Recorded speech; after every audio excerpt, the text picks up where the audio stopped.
100 रुपए में से 5 रुपए का निर्णय लेते हैं। तो सरकार में ना ओबीसी की,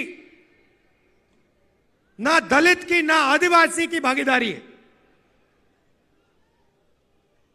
सरकार को छोड़िए, हिंदुस्तान की सबसे बड़ी 500 कंपनीज को देख लीजिए, उनकी लिस्ट निकालिए, उनके मालिकों के नाम पढ़िए।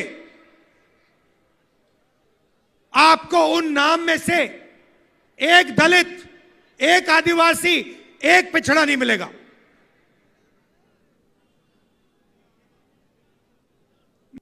देख लीजिए, अखबारों को देख लीजिए, टीवी को देख लीजिए,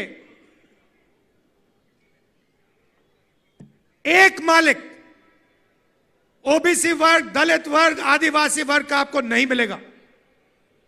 रिपोर्टर मिल जाएंगे, उनको भी कोने में बैठा रखा है, जो उनके दिल में वो बोल नहीं पा रहे हैं। मगर सीनियर मैनेजमेंट में और मालिकों में आपको एक ओबीसी, एक दलित, एक आदिवासी नहीं मिल सकता।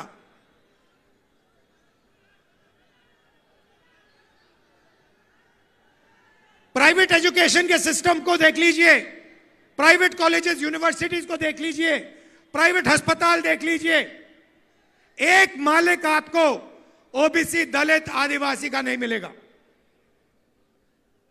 तो मैं सिर्फ यह सवाल पूछ रहा हूं कि अगर हम सामाजिक न्याय की बात कर रहे हैं तो यह तो स्पष्ट है कि हिंदुस्तान के किसी भी सेक्टर में पिछड़ों को, आदिवासियों को, दलितों को न्याय नहीं मिल रहा है। अब सवाल बनता है, पहला कदम क्या होना चाहिए? किसी को चोट लगती है, पहला काम डॉक्टर कहता है, पैर में चोट लगती है, पहला काम डॉक्टर कहता है ऐसे करो, एक्सरे जाके कर लो। एक्सरे करने के बाद साफ पता लग जाता है कि हड्डी कहां से टूटी है। सही बात? मैं सिर्फ यह कह रहा हूं, कि समय आ गया है कि हिंदुस्तान का एक एक्सरे हो जाए।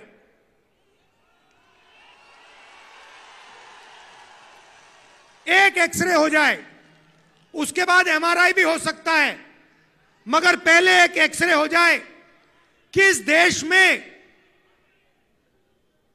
किसकी कितनी आबादी है, लोगों की गिनती हो जाए।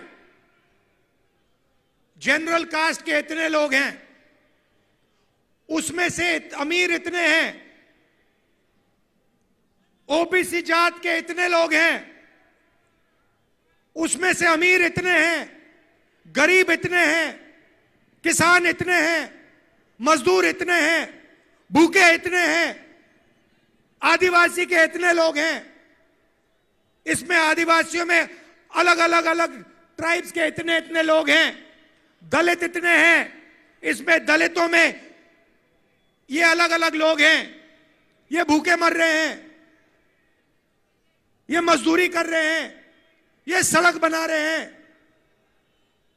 बस मैं यही कह रहा हूं, सामाजिक न्याय का यही मतलब है, और सामाजिक न्याय का पहला कदम देश का एक्सरे करना है। अब बात समझिए, नीतीश जी कहां फंसे, मैं आपको बताता हूं। मैंने नीतीश जी से साफ कह दिया कि देखिए, आपको जाति जनगणना बिहार में करनी पड़ेगी, हम आपको छूट नहीं देंगे। और आरजेडी ने, हमने यह काम नीतीश जी पर दबाव डाल के किया।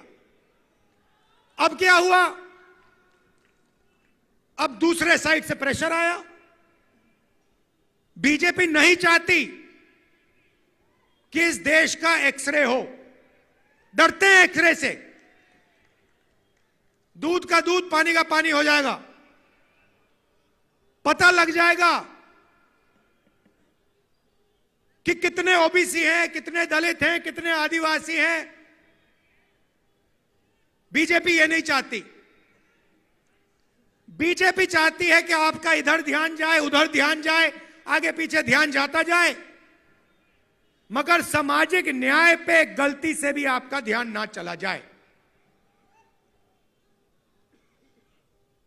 नीतीश जी बीच में फंस गए और बीजेपी ने उन्हें रास्ता निकलने का रास्ता दे दिया और नीतीश जी उस रास्ते पे निकल गए। सामाजिक न्याय देने की जिम्मेदारी बिहार में हमारे गठबंधन की है। नीतीश जी की यहां कोई जरूरत नहीं है। यहां पे हम अपना काम कर लेंगे, मिलके हमारा गठबंधन यहां पे जो करना है कर देगा। यह हुई बात सामाजिक न्याय की। अब मैं आपको आर्थिक न्याय की बात करना चाहता हूं। आपने मुझे अभी वो माला दिया, मखाने वाला माला, उसको लाइए यहां जरा। कहां है वो?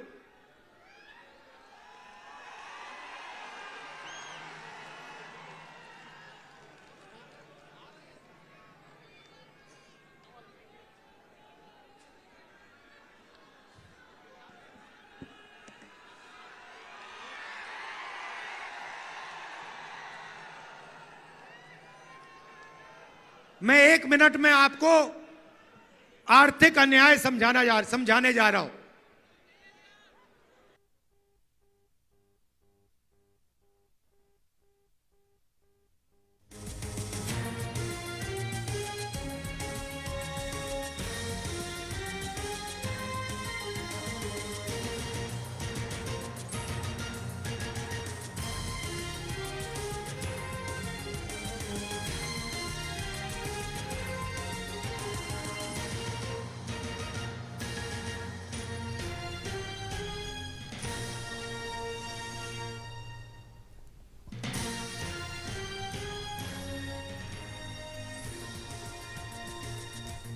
రైట్, అది బీహార్లో భారత్ జోడో న్యాయ యాత్ర అనంతరం రాహుల్ గాంధీ మాట్లాడడం చూశాము. బీహార్లో జనగణన చేయాలని నితీష్తో చెప్పినట్లుగా ఆయన చెప్పారు. దేశంలో కులాల వారీగా జనాభా సంఖ్య బీజేపీకి తెలీదంటూ కూడా ఆయన మాట్లాడారు. బీజేపీ బుచ్చిలో నితీష్ చిక్కుకున్నారంటూ రాహుల్ కీలక వ్యాఖ్యలు చేశారు. బీహార్లో నితీష్తో అవసరం లేదు అంటూ కూడా రాహుల్ మాట్లాడడం చూశాము. మోదీ పాలనలో సామాజిక న్యాయం లేదు, దళితులు అలాగే గిరిజనులు ఇప్పటి వరకు కూడా ఎటువంటి న్యాయం లేకుండా ఉంటున్నారంటూ కూడా రాహుల్ గాంధీ కీలక వ్యాఖ్యలు చేశారు.